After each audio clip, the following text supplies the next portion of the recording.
Hello, we're here with Kasey Westmoreland Hello. at Westmoreland Wheelhouse. He started this nonprofit. Kasey, tell us a little bit about it. I've started a nonprofit to help build a home for people with spinal cord injuries. The house will be staffed with full-time caregivers, and we'll have anywhere from 2 to 6 residents who can live there and not have to worry about caregivers coming and going or anything of that nature. How did your story begin? I was 16 years old.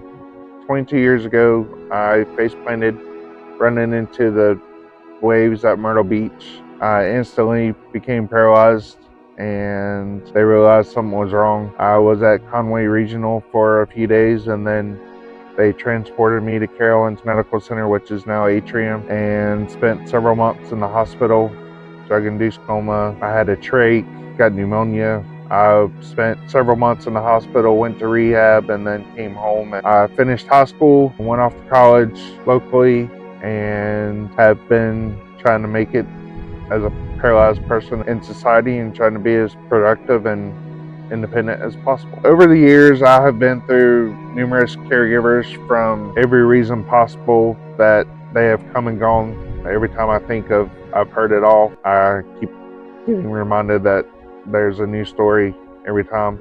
With my struggles through caregivers, my friends who have been dealing with the same issues and the lack of constant coverage for them, I basically said something needs to change, and we decided to do Westmoreland Wheelhouse. This home is the first in the area and the southeast. There's only a few others across the country that have anything remotely close to this, and it has a big following. It just needs the funds to make it work. What led you to getting a Dynasplint? Over the years, I've accumulated a bunch of arthritis in my elbows, which have led to me not being able to do the full range of motion, and the elbow braces have allowed me to get them a little bit straighter. They're not perfect in my situation. They're not ever going to be like they once were. These braces have helped me get a little bit more range back in there. Do you think the splints would benefit other patients with spinal cord injuries? Yes, they will help. Like I said, they're not going to be a cure-all, but I think the earlier that they can get these splints and use them on a routine basis, that will allow them to keep the limited motion that they do have and not make them get any worse. Great. So this is the splint that Kasey has. He has them bilateral for both elbows. As you can see, the splint starts out pretty bent, and then we are just helping him extend. He is probably just going up 1 degree by 1 degree, just also trying not to get any worse. That's our goal with him. But he will be able to put the tension on. His caregivers help him every week put the tension on more and more. But this is how it goes on Kasey, and it's pretty comfortable. It's padded up. He wears them at night. He wears them to sleep. And with patients that have tone and spasticity, the splint is dynamic, so these patients are never stuck in the position. If that does kick in, it's not painful for them. It does allow for that tone and spasticity, which is great. What are you able to do now that you couldn't do before your Dynasplint? My range of motion has gotten a little bit better. I do not struggle as much as I did before with my pedaling routine. My goal is not to get worse, and using these braces, they have not gotten any worse. They have gotten slightly better.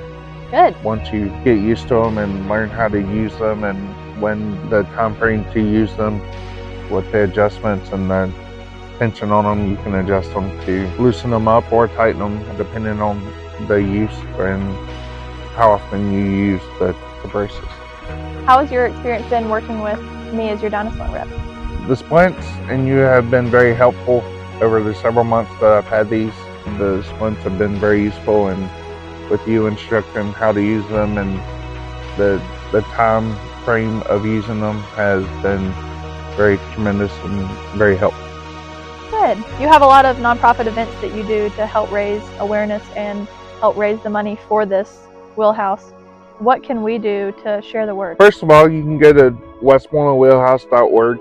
That is our website. We are looking to raise money to build this house and to maintain it. It will be a yearly budget of $1 million, and that majority of that cost is for the caregivers.